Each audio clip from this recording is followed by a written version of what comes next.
Tequila Works' Deadlight has inevitably drawn comparisons to two of the most beloved Xbox Live arcade games, Shadow Complex and Limbo.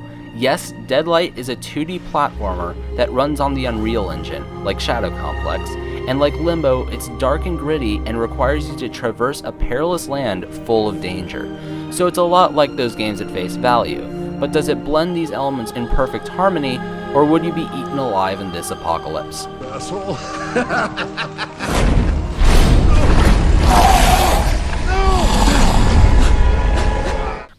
In Deadlight, you play as Randall Wayne, a survivor in a devastated Seattle. Randall's adventure tasks you with searching for fellow survivors and, most importantly, your family, all while fending off zombies known as shadows.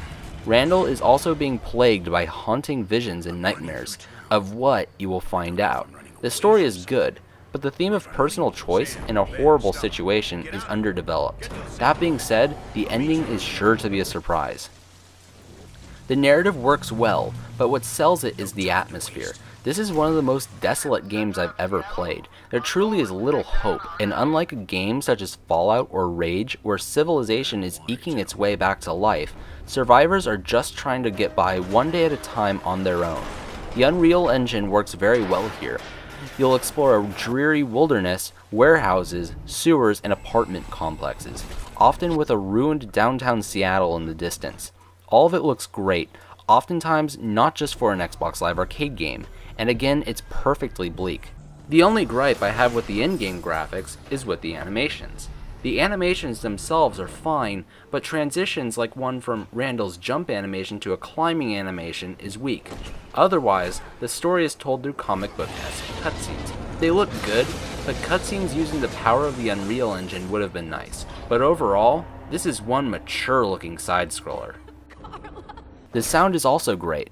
The soundtrack is very eerie, even during action, and the somber piano cues and melancholy choir of the title screen is moving. The voice acting is also solid, but occasionally Randall's voice is either overdone or doesn't fit with the tense action. I have also noticed that the subtitles don't always match the dialogue exactly, but it's a small complaint. Freaks. Looks like somebody had a hard time with the end of the world. Everybody reacts to fear differently. Deadlight has been coined as a cinematic platformer. That is in many ways very accurate. Much will be going on in the background. Zombies will chase you, buildings crumble while you're still in them, and a scene with a helicopter chasing you while Randall was jumping from rooftop to rooftop was a definite highlight. Randall is not an exaggerated video game character, and his abilities are pretty basic.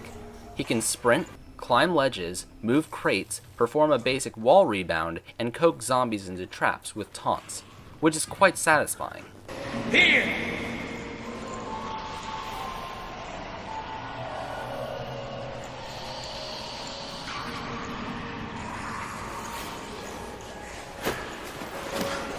However, most of his moves will cost stamina, so if you don't perform some platforming segments quick enough, a loss of stamina will cause you to fall off a ledge. This sounds frustrating, but the level design has the stamina bar in mind, but you will still be encouraged to move fast. Actually, controlling Randall, on the other hand, isn't as tactile as other side-scrollers on the Xbox. Even on my second playthrough, I still fell to my death or stepped too close to an electrified floor because the controls don't have the best responsiveness. However, most of the platforming segments work well, and scaling buildings is quite fun.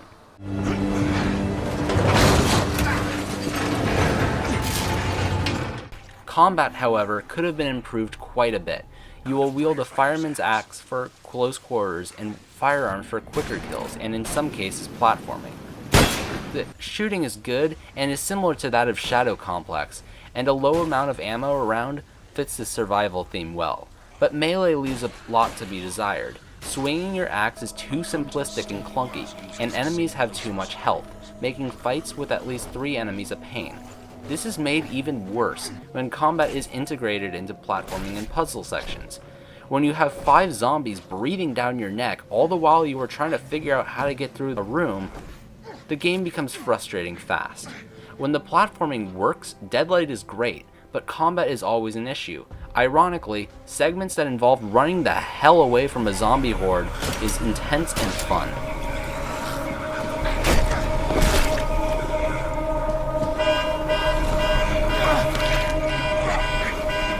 The main problem with Deadlight is that considering this game is meant to be a cinematic platformer, dying over and over again during certain sections kills the well-scripted nature of the game.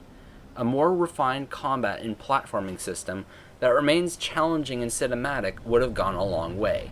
However, on the second playthrough I mentioned earlier, the genius of this game comes through. Enjoying the set pieces in this game is a lot more fun when you know what you're doing. The game had a good length on my first playthrough at roughly 5 hours, and 2 hours on my second, but you could spend some extra time going after collectibles and unlocking every achievement. I'd recommend doing this if you're looking to get your $15 worth.